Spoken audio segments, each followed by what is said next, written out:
Good day and welcome back to another DBZ Dokkan video. In this video we're going to be taking a look at the latest Dragon Ball story event that has been updated, revamped and dropped on DBZ Dokkan Battle.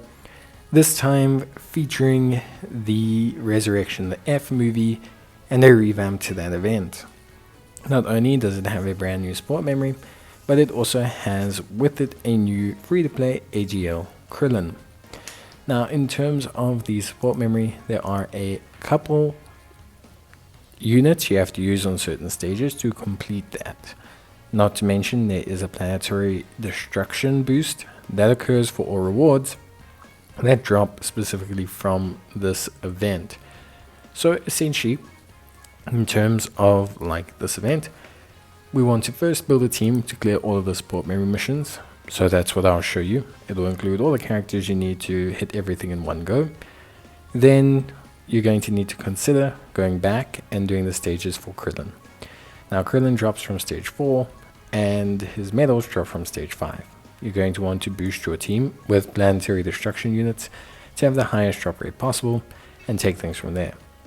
In terms of the overall team build, predominantly here we are focusing on having the characters necessary for the missions. So these characters are generally free to play to make them more accessible for players, but you can use whichever characters meet the requirements for you.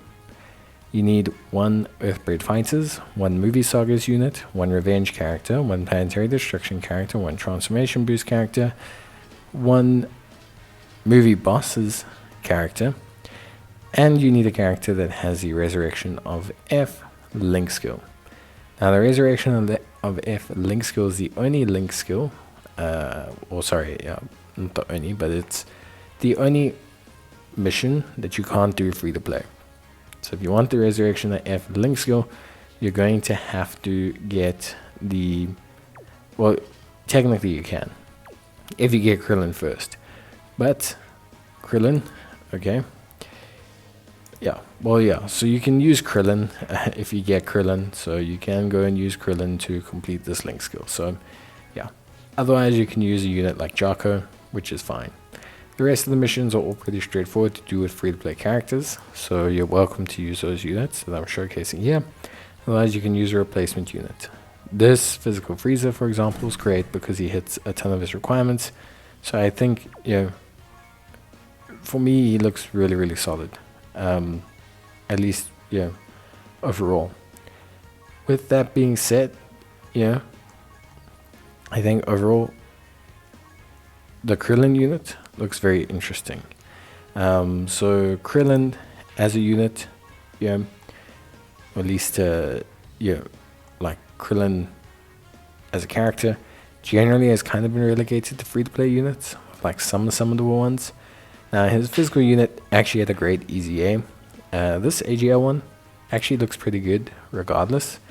So this AGL one has 80% crit chance for the first 3 turns from entry and an extra 180% attack and defense if they are all superclass allies on the team. He has another 150% attack and defense when launching a super attack. He launches an additional super attack when facing 2 or more enemies. He's a 20% support for Earthbred Fighters. He recovers 20% HP at the start of turn and guards all attacks within the turn when all allies are Earthlings characters as well. He gets an additional 20% for Earthbred Fighters and a high chance of evasion when there's an ally whose name includes Goku on the team starting from the 5th turn, or when there's an ally whose name includes Goku attacking in the same turn. So pretty interesting stuff. High evasion unit with guard makes him pretty good. Once you've completed all the missions for the sport memory, your next goal is to max out Krillin. Maxing out Krillin is pretty straightforward. You just need to get 14 copies of him, 10 for his super attack level, and then another 4 for his hidden potential system. Once you've done that, you're pretty good to go. You can rainbow him, and yeah, that's pretty much everything solved. So honestly speaking, it's a very nice little event. I think Krillin's cool, the support memory looks pretty solid as well. So overall, a good revamp. Bye.